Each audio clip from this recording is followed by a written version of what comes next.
So this is a review of the Fashion Outdoor Tool Belt Bag Sundries Pack and Accessories in brown. It's a very simple bag, nice size.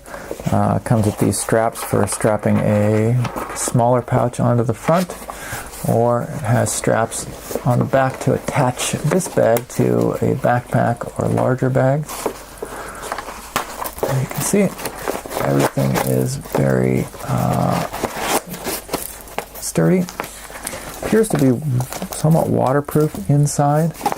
Inside, sort of a rubberized coating on the fabric. It does have drainage holes or air holes in the bottom.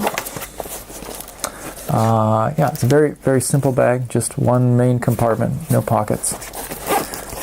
Nice zip closure. And yeah, good size, depending on what you want to put in there. I'm using it to hold some of my computer gear, extra mouse, some cables and things like that, and I just throw it in my backpack. There you go.